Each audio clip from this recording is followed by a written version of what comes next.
Diana said, I don't know whose bright idea it was to have this pageant show for children at the church, but it would prove to be one of the worst decisions in Blessed Deliverance's church history. I think it was the pastor's daughter, Sister Nona, and her best church friend, Sister Patricia.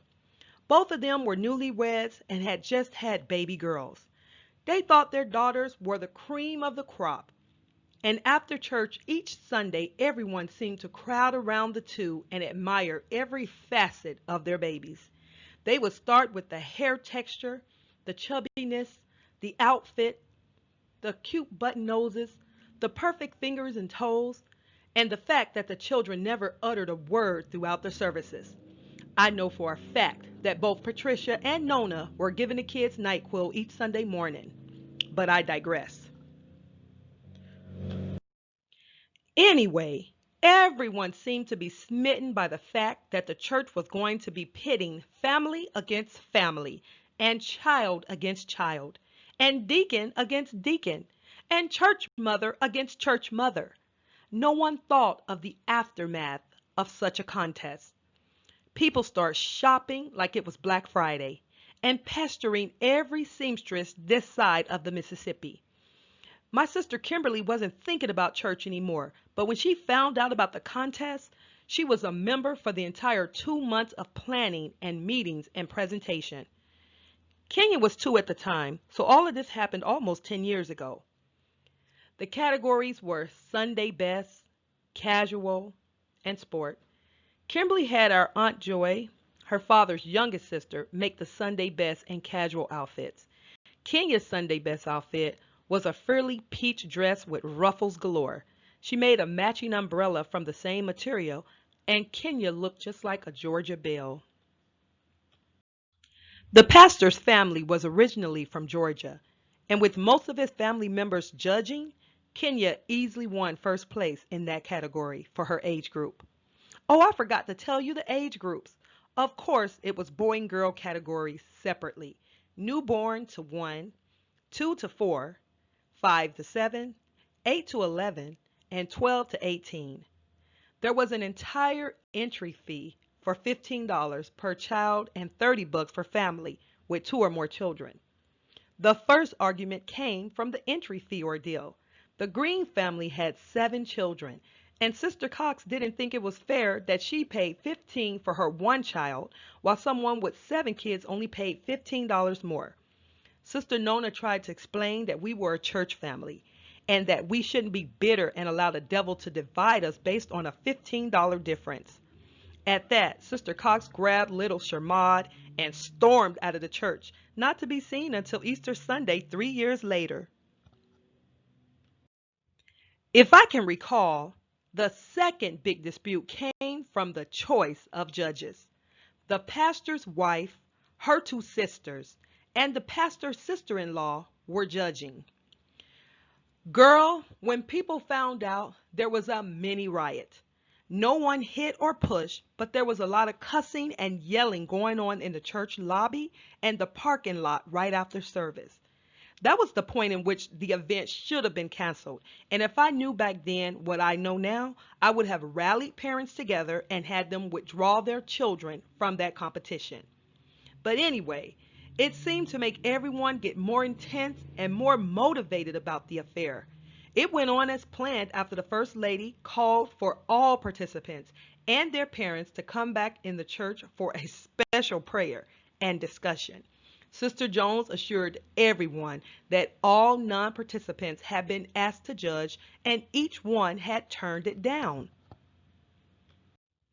She told everyone that if they didn't believe it, they could ask other church members. Sister Jones also promised everyone that she was a child of God, and in saying that, she promised that she and the other judges were God fearing and just, honest and pure, trustworthy and reliable. The people believed. The other arguments were petty and not worth mentioning.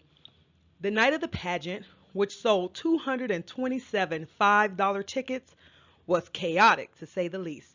Parents were misplacing outfits and outright accusing others of sabotage and corruption.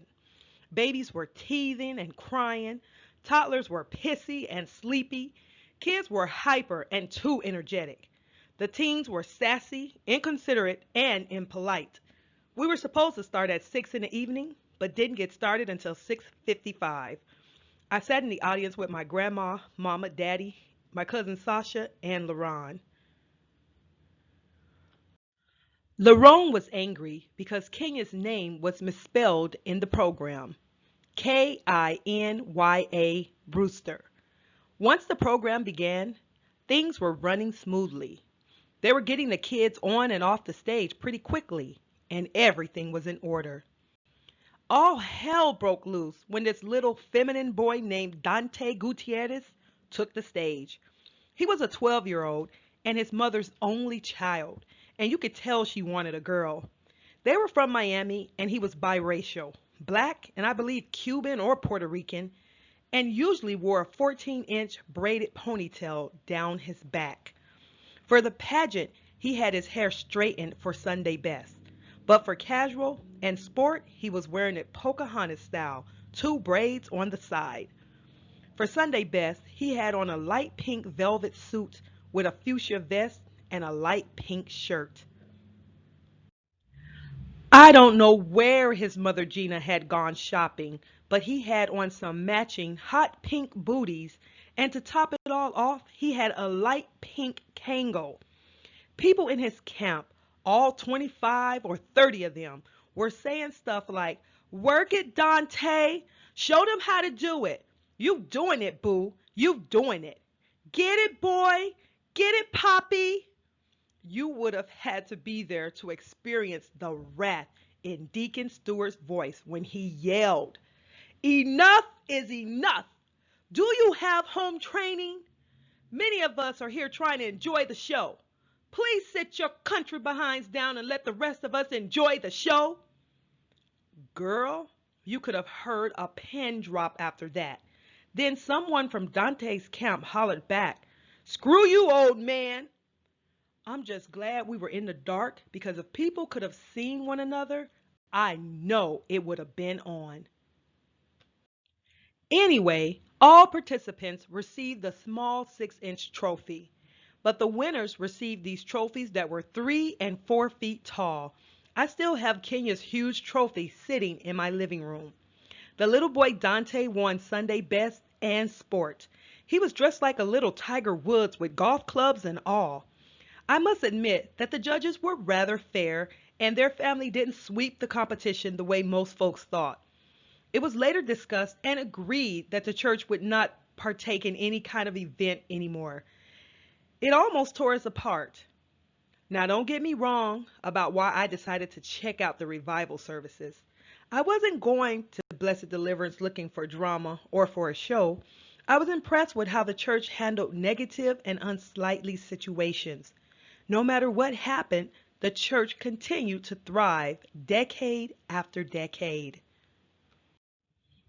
Diana told me her family had been there since her parents were children. I found this admirable.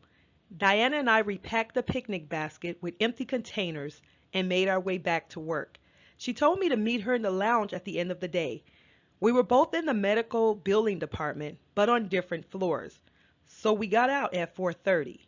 We exchanged phone numbers and addresses. I agreed to drive to Diana's place in Highland and ride to church with her. From that point on, we were inseparable.